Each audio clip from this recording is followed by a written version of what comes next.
Photopassion, bonjour, ici Jean-Marc Campos. Je vais vous expliquer comment faire un triptyque à partir de Lightroom 6. Donc au préalable, j'ai créé une collection dans Lightroom dans laquelle j'ai mis les photos que je pense utiliser pour faire mon triptyque. Donc je fais apparaître, en cliquant sur le triangle du bas, je fais apparaître le film de ces photos puisque ça va nous servir pour notre travail. Je vais ensuite dans le module impression et là je vois apparaître une page. Je vais vérifier de quel format il s'agit, donc je vais dans mise en page et je vérifie qu'on a une page de format A4 et je constate donc qu'elle est horizontale. Si elle avait été verticale, et il aurait suffi de changer sa position ici à l'aide de ces commandes-là, puisque le triptyque, bien sûr, s'effectue en général sur une page horizontale. Donc, nous avons vu dans nos différents échanges que nos passe-partout, pour l'instant, sont limités à des formats 3,5. Donc, au préalable, avant toute chose, je vais passer cette page en format 3,5 pour la préparer pour les travaux d'impression. Donc pour ce faire, je vais dans Travaux d'impression et je clique ici sur Dimensions de fichiers personnalisés. Il apparaît les dimensions du format A4 et donc je vais modifier ces dimensions pour obtenir un format 3,5. Donc pour être sûr de ne pas dégrader la qualité de mes photos à l'impression, je vais choisir le format de nos grands passe-partout, c'est-à-dire 45 par 30. Voilà, 45 par 30. Bon, ici nous avons des unités en centimètres. Et si par hasard, quand vous faites ça, l'unité n'est pas en centimètres, mais par exemple en pouces, vous pourrez changer cette unité dans le panneau que je cherche, qui est le panneau règles, grilles et repères, où vous avez ici le choix de l'unité. Bon, je suis bien dans collection personnalisée. Si à l'ouverture vous n'étiez pas sur ce choix-là, il faudrait s'y mettre, parce que c'est à partir de là qu'on va personnaliser notre triptyque. Pour l'instant, j'ai décoché tout ce qui est bordure et contour interne. Et j'ai coché afficher les repères. Si ce n'est pas fait, pardon, je vous conseille de le faire, puisque si je décoche ça, je n'ai plus aucun repère et c'est bien pratique. Pour la conception du triptyque, bien sûr, ces repères disparaissent lors de l'impression. Bon, je vais d'abord importer 3 cellules dans ma page. Donc je vais, dans un premier temps, je vais en prendre 3 au hasard, 3 de 10 par 15, puisque j'ai 3 dimensions standards ici. Et je vais personnaliser les dimensions de mes cellules. Donc, pour ça, je pourrais faire varier leurs dimensions ici en tirant sur les petits carrés de la cellule, puisque quand on sélectionne une cellule, en cliquant dedans, ces petits carrés apparaissent. Mais c'est pas très précis, je préfère ici travailler moi directement sur les dimensions. Donc pour la cellule de droite, je vais par exemple prendre 15 par 15. Voilà, pour la cellule de gauche ici, je vais aussi prendre 15 par 15. En tapant directement les dimensions dans les pavés. Et pour celle de droite, je vais prendre, pour changer un peu, 15 en hauteur et 16 en largeur. Bon, là on s'aperçoit que c'est un petit peu large, donc je vais prendre pour celle du centre 15 par 15, on va changer un petit peu. Voilà, et puis pour les autres, je vais réduire les largeurs à 13 par exemple. Voilà, ça vous permet d'avoir des cellules adaptées et de dimensions bien définies. En cliquant dans les cellules, donc je peux les déplacer. Et donc je me sers des repères pour les disposer de façon dans ma page. Bon, bien sûr, je pourrais faire des triptyques différents et décaler les cellules comme ça, par exemple. Donc voilà, pour l'instant, j'aligne mes 3 cellules à peu près. Voilà. Donc là, je vais maintenant insérer 3 photos dans ces cellules. Donc photo centrale, j'avais prévu de mettre celle-là. Donc il suffit de cliquer dans les photos et de les faire glisser. La photo de gauche, j'avais prévu de faire celle-là, de mettre celle-là, et la photo de droite, celle-ci.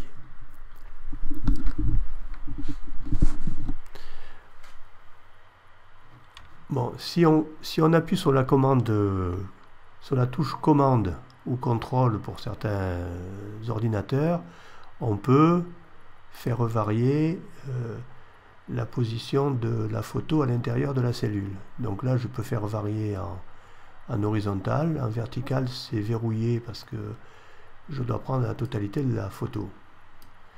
Donc celle-ci me paraît bien et je vais regarder celle de droite si je peux ou pas la faire varier. Voilà, je la centre.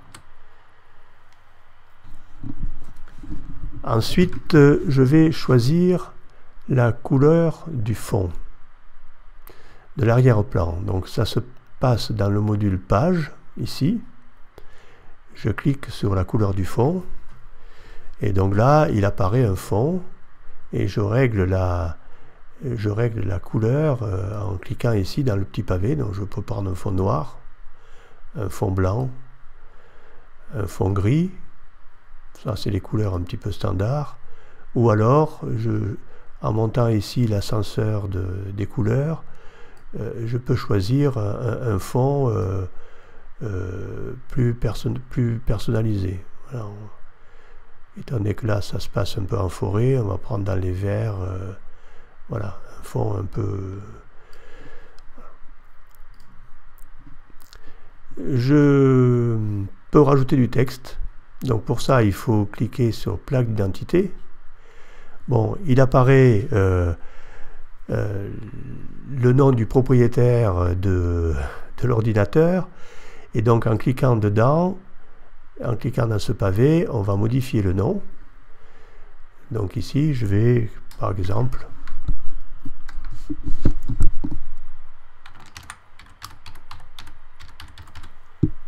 voilà, je choisis par exemple rencontre et je vais choisir ma police. Donc pour faire plaisir à Sylvette, je vais prendre Lucida Handwriting, parce que c'est celle qu'elle préfère, et voilà. Et ça n'a pas marché.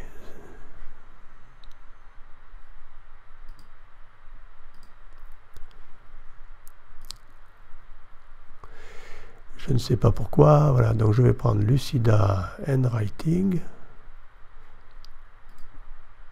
Voilà. Je peux déplacer en cliquant sur à l'intérieur de la cellule, je peux déplacer le titre et je peux agrandir en tirant sur les coins, ce qui est plus pratique que d'aller changer la taille de la police.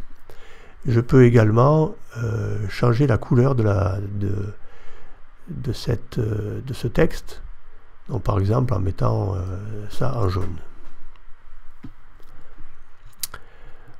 Voilà. Donc à ce stade-là, je suis quasiment prêt à imprimer ma photo ou à la convertir en fichier JPEG. Bon, je vais remonter ici quand même sur la question des bordures et du contour interne. Donc si je mets une bordure ici, je règle l'épaisseur de la bordure.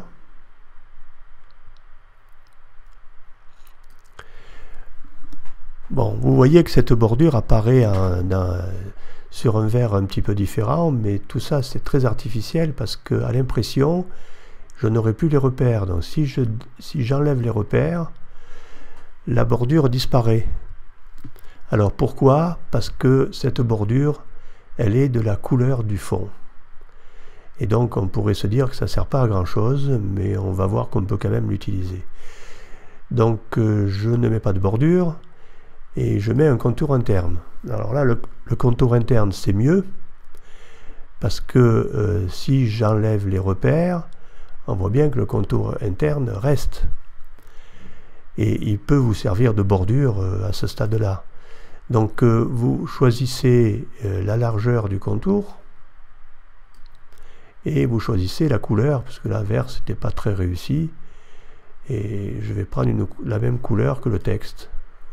Voilà. Pour la démonstration, et je réduis un petit peu la taille du contour. Voilà, vous avez quelque chose qui est pas mal. On peut également utiliser une photo comme fond. Donc je vais provisoirement enlever la plaque d'identité pour que ce soit plus clair. Je vais créer une cellule supplémentaire, voilà, une petite cellule. Et je vais mettre dans cette cellule une photo de fond que j'avais préparée à l'avance. Et je vais donner à cette cellule les dimensions de la page, c'est-à-dire 30 cm en hauteur et 45 cm. Alors au préalable, j'ai oublié, au préalable, je vais indiquer à cette cellule avec un clic droit de la souris qu'elle doit être en arrière-plan de toutes les autres. Voilà.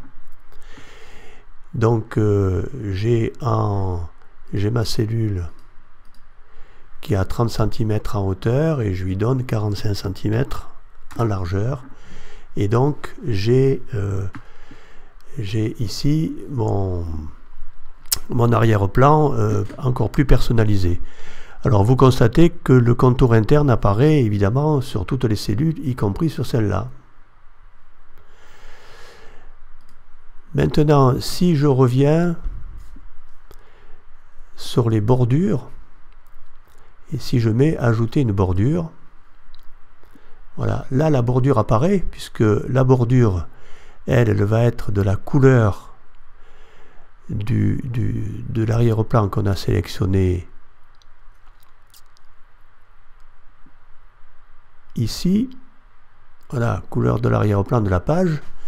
Donc on a d'une part la couleur de l'arrière-plan de la page qui est derrière, et donc qui apparaît dans la bordure, puisque la bordure est de cette couleur-là.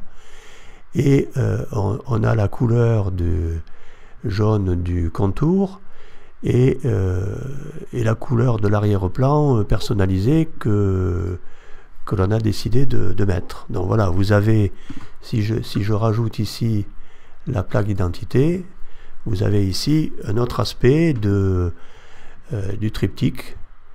Donc on peut réduire la taille de la bordure.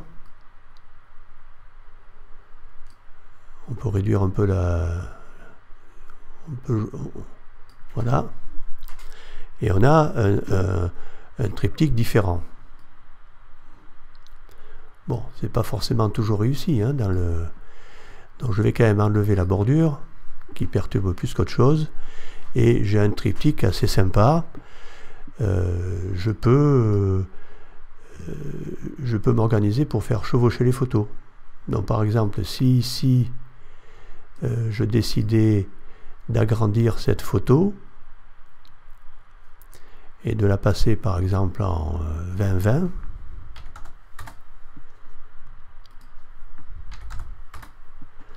voilà. Je descends bien sûr mon titre, et ici j'ai le choix, donc je peux la faire glisser ici. J'ai le choix ici entre mettre cette photo dessus ou dessous. Donc pour la passer, là elle est dessus, pour la passer dessous, je fais un clic droit et je mets en arrière. Donc elle passe dessous. Donc je vais la remettre en avant, et ici je vais la mettre en avant parce que là elle passe dessous. Voilà, donc vous avez ici des dispositions différentes. Hein. Si on fait glisser par exemple ici les photos, et on peut décaler un petit peu, voilà. Et on a un triptyque différent. Voilà, tout ça pour vous montrer un peu comment on peut faire. Alors, pour finir, Pour finir, ici, vous constatez que vous avez une alerte qui est impression non enregistrée. Donc, si vous voulez enregistrer votre travail, pour y revenir plus tard, il faut créer une impression enregistrée. Elle va se créer automatiquement par défaut dans la collection où vous avez mis les photos. Et vous pouvez la renommer. Donc là, je vais la laisser nommer impression et je la crée. Et donc, elle apparaît ici. Voilà, dans ma collection qui s'appelait Tuto Triptyque, il apparaît ici une impression. Donc si je suis là-dedans, si là-dedans, qu'est-ce que j'ai? Si je mets en bibliothèque, j'ai toujours mes photos, mes 4 photos. Mais si je vais dans impression, je retrouve mon triptyque et je peux continuer à le modifier, même après avoir éteint l'ordinateur. Deuxième moyen d'enregistrer les choses, vous estimez que la mise en page vous convient bien, donc vous pouvez enregistrer ce triptyque comme un modèle. Donc vous allez ici dans impression, nouveau modèle, donc on va l'appeler modèle 1. Bon, c'est pas très original, mais voilà. Et il va se créer dans les modèles utilisateurs. Et vous savez, les modèles utilisateurs, ils sont là-haut. Donc, on va les voir après. Voilà. Donc, ici, vous avez les différents modèles de Lightroom. Et vous avez ici des modèles perso. Et donc, si vous revenez là-dedans, vous allez trouver la même disposition sans les photos.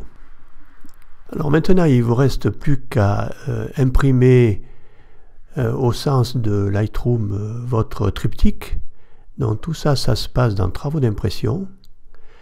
Donc ici, vous avez un premier choix donc, qui est imprimé au format JPEG ou imprimante. Donc comme là, nous n'avons pas d'imprimante raccordée, nous allons enregistrer la photo au format JPEG. Voilà, donc vous paramétrez les caractéristiques du fichier, donc résolution 300 pixels par pouce, netteté d'impression on va mettre élevé, type de support mat, qualité JPEG 100%, la dimension du fichier on l'avait défini tout à l'heure à 45 par 30, le profil colorimétrique, donc si vous voulez faire une photo de votre triptyque pour vous, il vaut mieux prendre Adobe RVB. Si c'est pour une impression, il vaut mieux prendre SRVB. Hein. Donc là, on va laisser Adobe RVB.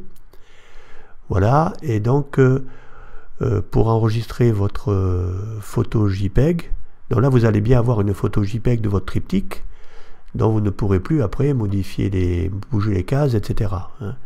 Donc vous cliquez sur impression d'un fichier, et là c'est classique, on va vous demander où vous voulez mettre cette photo et quel titre elle porte, et donc vous enregistrez. Et donc là c'est une exportation de la photo JPEG de votre triptyque. Voilà, donc quand ça sera exporté, on va voir comment ça se présente.